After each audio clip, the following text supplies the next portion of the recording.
want to have some mobility, lying down, you want to have a straight line, but you don't want to go straight down, and especially not to the top of your chest. Rising star. Alba, as a junior last year, competed in the Open. And it is match totals for Alba and Chiara heading into deadlift. Easy work of that. Ow! And look at Alba! 2024 edition from Sweden, Alba Boström. Hello everyone, today we are going to break down the bench press technique so that you can break some PRs. With that said, bench press has always been one of my best lifts, but I do think that too many people, when they think about bench press, especially today, they may think that they need to arch more. And if you don't know what arching means, when you see people bending their back when they're benching, the reason that you do that is mostly to protect your shoulders, to get tight. We're gonna go into that in more detail later. But a lot of people may think that in order to bench good, I need to arch more. And in this video, although I am a certified archer, I have a very good natural mobility, which means that in order to get tight, I get in a very high arch. You do not need to do that. And in this video, I'm gonna break down the exact technique cues that I both myself use, but that I teach most people. Of course, when it comes to form checks and technique, it's always individual. So the technique is not always going to be the same for everyone. But in this video, I'm going to break down the absolute fundamentals so that you can get a good bench, but also so that you can understand what an arch is, why you do that, and why you don't necessarily need the highest arch. You just want a tight and good bench, and then the arch that you get, it's going to be independent on you and your mobility. So with that out of the way, let's get into it. Okay, so when we talk about the bench press, it basically starts with the setup, because when we're benching and when you're lifting a ton of weight, one of the most important things is creating tension. You want to be really, really tight in your entire body, but if you're too tight, you won't be able to move. Like, think about a fridge.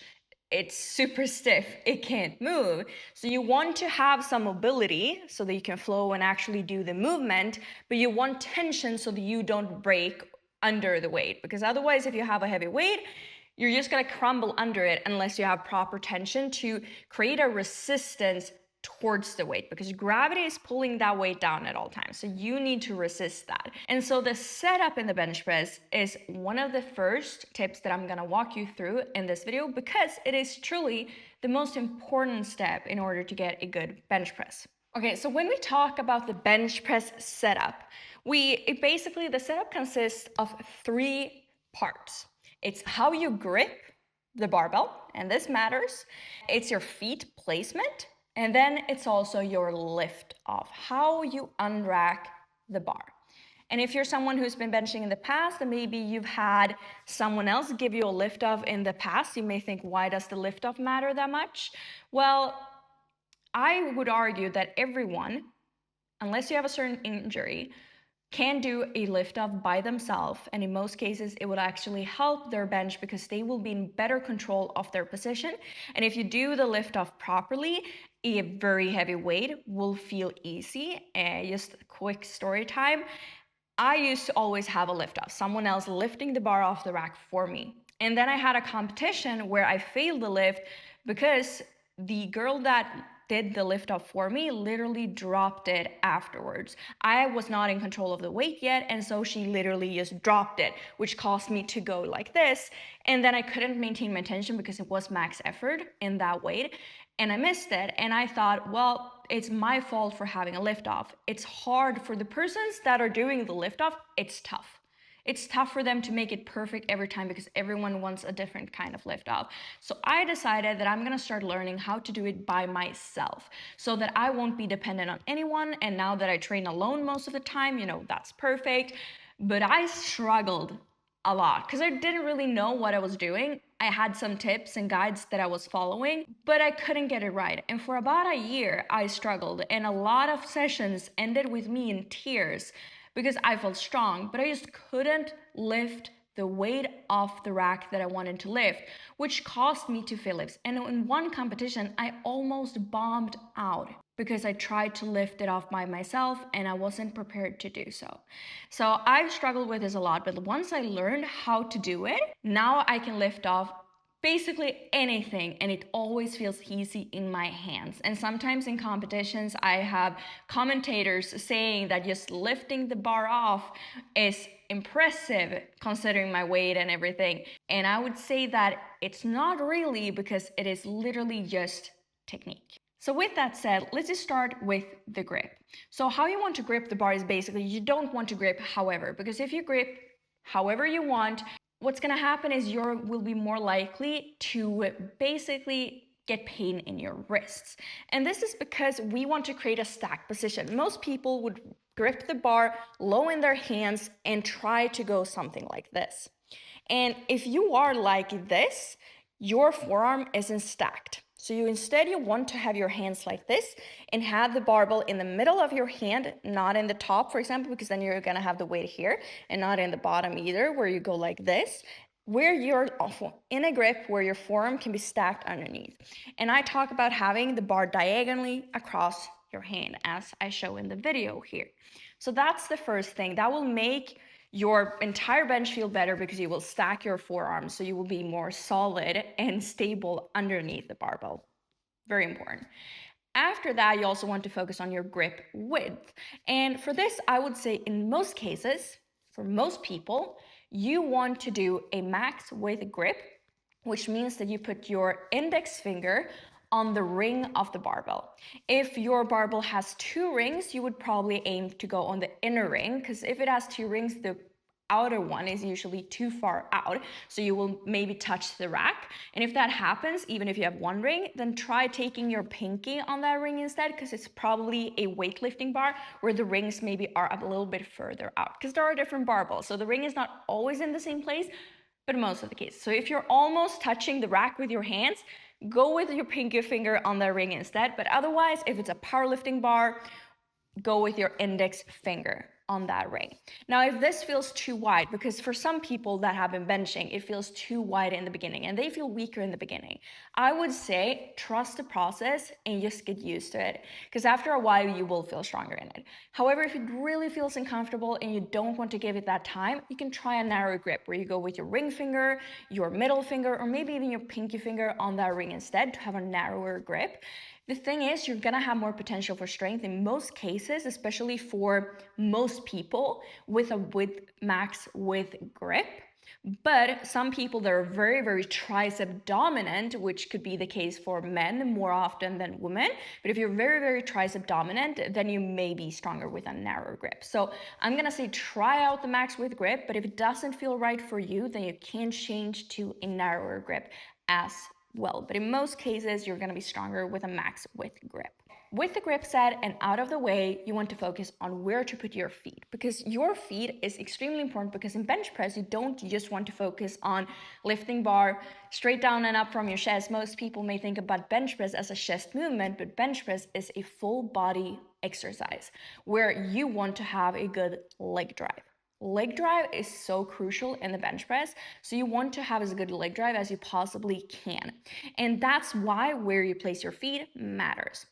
Now, what I'm showing here in the video is I show you a narrow feet position and a wide feet position. Then you could also have a narrow feet position with your feet further back and your feet further forward. I didn't show that here, but so you can really play around with it, because there's no right or wrong answers. The only thing I would say is if you prefer a narrow feet position, you want to think about pushing your feet down and forward into the floor, almost like you're pushing the rug away from underneath you, so that you create tension all the time through your legs. Now, if you do a wider feet position, you should try to instead focus on pushing your knees backwards, so that you push them out and backwards to create that drive back towards the bar. So basically we want a drive back towards the bar to keep our body tight, because if you do not have proper leg drive, what's going to happen when you lower the bar is that your entire body will start to sink down. from the weight, and that's not optimal. We want to maintain your torso position in the lift the entire time, and in order to do that, you need to have leg drive. You can think about it as like a stopping block that stops your body from sinking down. That's basically what leg drive is. So play around a little bit and see what feels best for you. Here, I've tried all of these myself, and honestly, I've hit PRs in everyone. So sometimes it's something that will work for you for a few months, and then maybe you want to try something different. So here, when it comes to technique, it's usually the most important thing is usually to just stay consistent in your technique and then build strength in that technique. And you can get strong in any technique really, which is why I'm more so going over the fundamentals to actually get into benching right here and tips that you can think about, but it's up to you to decide where to place your feet. So I don't say that, okay, this is the one way to do it, because it differs. And for me, it differs as well. I've tried everyone and I've liked everyone. And you know, that may be the case for you. Now I have somewhere of a semi-narrow stance and I push my feet forward. That's what works best for me. We got the leg drive down, we got the grip down, and now all that's left is how to actually unrack and lift the bar off the rack. Because this, as I said, is crucial. Okay, so the lift off is basically a movement. You can think about it as an exercise by itself, where you create tension in your body that tension is what the tension you're gonna have when you lift. So if you don't have any tension when you lift off the bar off the rack, you won't have any tension when you actually lift, because once you already got the weight in your hands, it's gonna be hard to create tension. So you want to do that before you have the weight in your hands. And this is the step-by-step process of how I like to do it. Lay down on your back, push down your neck first. As much as you can, you may not have the mobility to fully do so, but as much as you can, try to get your neck down there. This means that you have to push your shoulders down towards your glutes. Try then to grip the bar, as I said. Try to tuck your shoulders one by one down. Basically like dig them down one by one with the mobility that you have, as much as you possibly can. You don't need to get a certain arch, just do it as much as you can. Place your feet where you want them. Keep digging those shoulders blades in and down towards your glutes.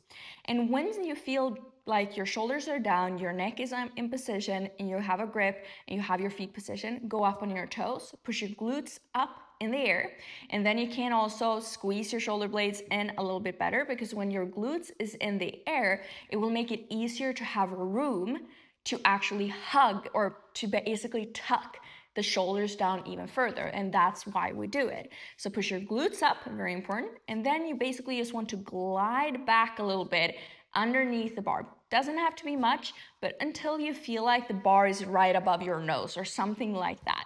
And then you literally just want to unlock your elbows quickly and explosively.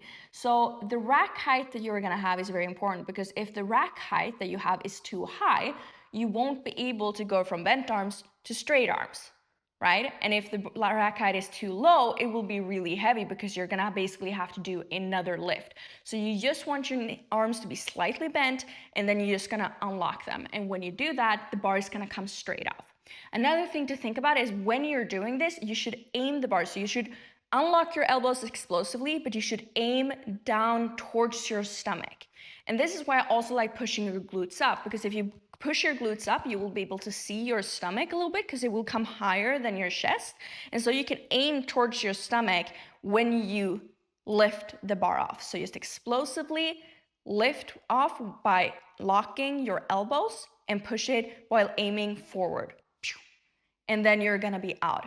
And you're also gonna be in perfect position to, once now you put your glutes down and you put your heels down so that your feet are planted, and then you start pushing them. Either you push your knees out if you have a wide position, or you push your feet down and forward into the floor to create that tension. And now you're ready to lift, because you're gonna be in position exactly right there. So you don't have to move the barbell. If you have a bad lift off, you're gonna have to sway the barbell around in order to get in position. And this is why it's such a powerful movement to learn how to do the lift off by yourself. So that's how you do it. Neck down, grip the bar, neck down, shoulder blades down, Find your feet position, go up on your toes, push your glutes up, make sure you really tuck those shoulders in, glide back just a little bit. Once you're in position, just quickly, explosively lock those elbows out forward towards your tummy so that the bar comes out easily and almost in like diagonal angle. And I think it's a diagonal angle.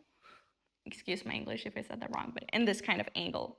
And then you're gonna be, just put your glutes down, put your heels down, and you'll be ready to go. Okay, now that you got the lift off down and you are in position to lift, let's go into the next step, the actual lift. And this one I'm gonna talk about here is the bar path. So what I mean by this is you don't really want to go in a straight line down. You want to have a straight line, but you don't want to go straight down, and especially not to the top of your chest because you're not gonna have any power there.